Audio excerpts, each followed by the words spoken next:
Hi, welcome back. Our previous lesson was on the labor demand. Today we are going to move on to labor demand curve.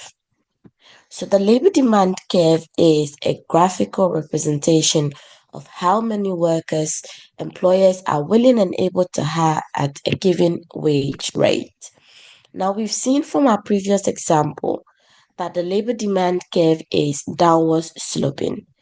So we are going to now focus on how to derive properly the labor demand curve using an example of a restaurant. Then we'll move on to some characteristics of this labor demand curve. So we have our wage rate here and then the quantity of labor over here. When wage is 5, labor demand is 20. When wage is 10, labor demand decreases to 17. When wage increases to 15, labor demand decreases further to 15. And then when wage increase to 20, labor demand decrease to 10. Now let's use this information to draw our curve. So we have wage on our vertical axis and then demand for labor on our horizontal axis. So when wage was 5, the demand for labor is 20. So this is represented by point A on this curve. When wage increased to 10, demand for labor decreased to 17. So this is represented by point B. When wage increased to 15, labor demand decreased to 15. This is represented by point C. When wage increased further to 20, labor demand reduced to 10. This is represented by point D. Now, when we connect point A, B, C, and D, we have our labor demand curve. Now, the first thing we notice here is that the labor demand curve is downward sloping. So, what do we mean by downward sloping? So, downward sloping labor demand simply means that employers demand a greater quantity of labor when wages are lower. So we can see that as wages increase, labor demand decrease. And you can just turn it upside down and say when wages decrease, labor demand increase. Now, why is this the case? So there are two main reasons for this. One is that as wages increase, labor becomes more expensive. So it's just like buying any good. In this case, it's in a labor market. We know from the law of demand that when the price of a good increases, you're going to demand less of it, holding all other factors constant. In the same case, in the labor market, you can consider wage as the price of labor. So when the wages increase, it will cost employers more to hire an additional worker. So this is going to cause them to decrease their demand for labor. If we hold all other factors constant. Now, the next reason for the downward sloping demand curve is a phenomenon that is known as the diminishing marginal product.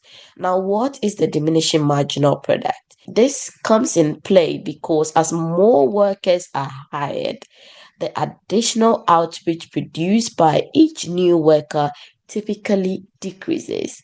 So, as you have more and more workers, the additional workers will start adding up to your total output.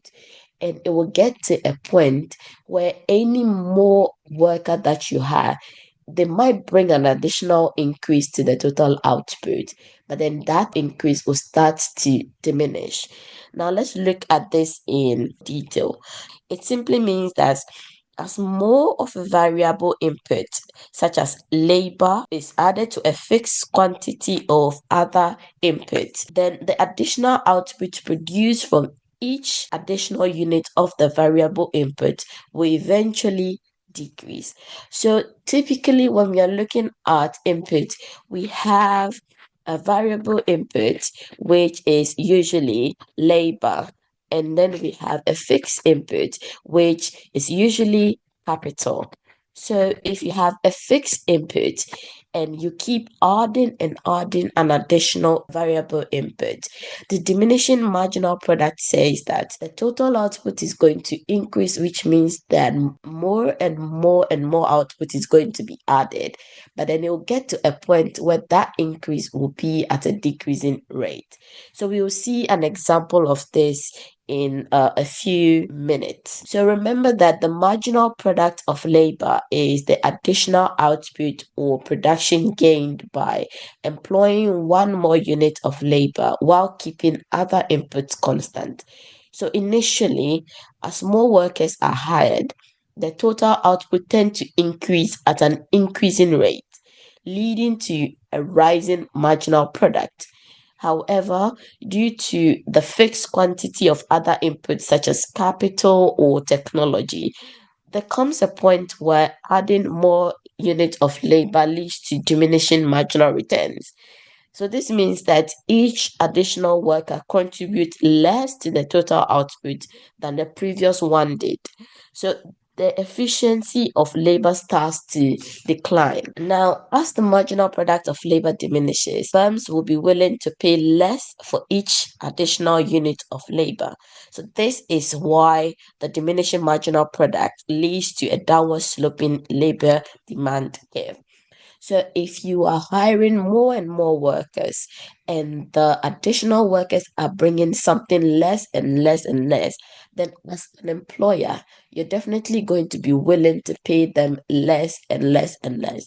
Remember from our previous lessons that we said that a firm will hire up to the point where the wage from hiring an additional worker is equal to the benefit that additional worker brings. So the marginal benefit that the additional worker brings. And we talked about the benefit can be the marginal product, or in terms of money, the marginal revenue product.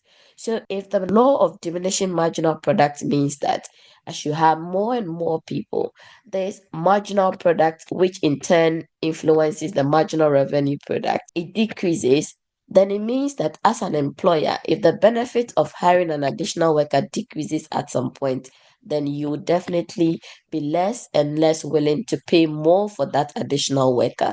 So that is why increase in number of workers decreases the wage that firms are willing to pay an additional worker. So employers are generally willing to hire more workers when the marginal product is high and the additional output justifies the cost of hiring.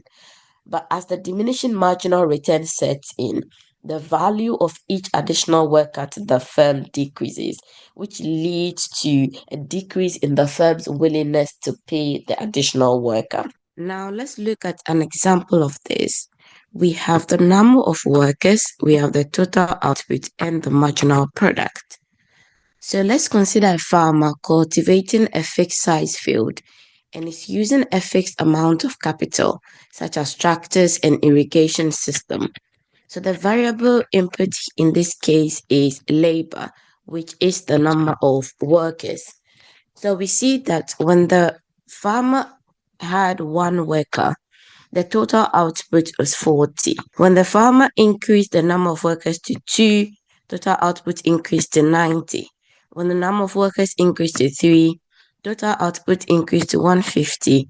When the number of workers increased to 4, total output increased to 180. When the number of workers increased to 5, total output increased to 190. And when the number of workers increased to 6, total output decreased to 170. So we can see that there was an initial increase from 1, 2, 3, 4, 5 number of workers, and then at the sixth worker, the total output started to decrease. So let's use this information to calculate our marginal product. So the marginal product is simply the difference between the output that the new person brings minus the output that existed before the new person came in. So in our example, the first person, the marginal product is simply 40 because that was the additional output that the first person brought. Now, at this initial stage, the farmer might start with just one worker to cultivate the field. So the worker can efficiently use the available equipment and increase the farmer's productivity from probably 0 to 40. Now, let's assume that the farmer adds one more worker. So in this case, the field may be cultivated more intensively. So the teamwork and division of labor contribute to an increase in total output. So in this case, when the farmer increased the number of workers from 1 to 2, total output increased from 40 to 90. So the marginal product of this additional worker is simply 50, which is 90 minus 40. And similarly for the third person. So the third person also brought an increase, which is 150 minus 90. So the marginal product of the third worker is 60. Now the fourth worker also brought an increase, but you can see that this increase starts to decrease. So we see that even though total output increased, it was at a diminishing rate. And what do we mean by this? Now the difference between the output for the fourth person and total output for the third person is 30. So what this simply means is that the fourth worker brought an additional output of 30. So this is still positive, but it's lower than what the second and the third person brought. If the farmer continues to have more workers, increasing the number of workers from 4 to 5, total output now increases from 180 to 190. So this is 10. So the marginal product of the fifth worker is now 10. So what we've seen here is the marginal product of the second and the third worker are 50 and 60 respectively. So the marginal product of each additional worker in this stage is high because they complement each other's effort.